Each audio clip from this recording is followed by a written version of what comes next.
ഒരിക്കൽ അർജുനൻ കൃഷ്ണനോട് ചോദിച്ചു, അല്ലയോ മാധവ, ദാനധർമ്മം ഞാൻ ഏറ്റവും വലിയ ജീവിതനിഷ്ഠയായി കാണുന്നു.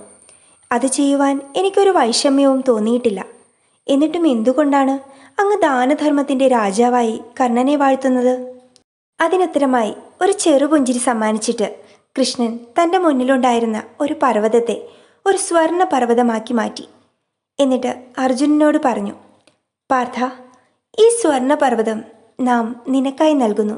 ഇന്ന് സൂര്യാസ്തമയത്തിന് മുൻപായി ഈ പർവ്വതം മറ്റുള്ളവർക്ക് നീ ദാനം ചെയ്തു തീർക്കണം, അല്ലെങ്കിൽ എല്ലാം പൂർവ്വസ്ഥിതിയിലാകും. സമ്മതമറിയിച്ച് ക്ഷണനേരം കൊണ്ട് അർജുനൻ ജനങ്ങളെല്ലാവരെയും വിളിച്ചുകൂട്ടി ദാനം ആരംഭിച്ചു. സൂര്യാസ്തമയമാകാറായിട്ടും പർവ്വതത്തിൻ്റെ പകുതി ഭാഗം പോലും അദ്ദേഹത്തിന് ദാനം നൽകാൻ സാധിച്ചില്ല.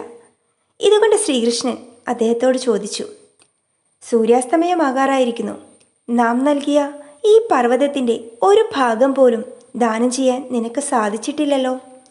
പർവ്വതം നീ നമുക്ക് തിരിച്ചു നൽകുന്നുവോ?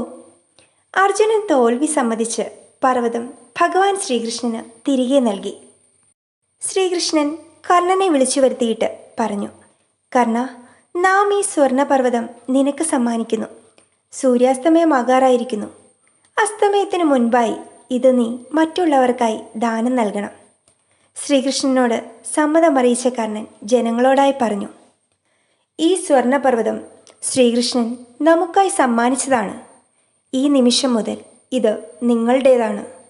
തൽക്ഷണം ജനങ്ങളത് പങ്കിട്ടെടുക്കുകയും ദാനധർമ്മം പൂർത്തിയാക്കി കർണൻ യാത്ര തിരിക്കുകയും ചെയ്തു. ഇതുകണ്ട കൃഷ്ണൻ അർജുനനോട് പറഞ്ഞു, പാർത്ഥ, നീ ദാനം നൽകുമ്പോൾ അത് നിന്റെ സ്വത്തിൽ നിന്നും പങ്കിട്ടു കൊടുക്കുന്നത് പോലെയാണ്. എന്നാൽ കർണനാകട്ടെ, എപ്പോൾ ദാനം നൽകണമെന്ന് കരുതുന്നുവോ ആ നിമിഷം മുതൽ അത് മറ്റുള്ളവരുടേതായി മാറുന്നു. പാർത്ഥ, ഇപ്പോൾ നീ തന്നെ മനസ്സിലാക്കുന്നുവോ നാം എന്തുകൊണ്ടാണ് കർണനെ ദാനധർമ്മങ്ങളുടെ രാജാവായി കാണുന്നതെന്ന്? അങ്ങനെ ഭഗവാൻ കൃഷ്ണൻ അർജുനൻ്റെ ചോദ്യത്തിനുള്ള ഉത്തരം നൽകി.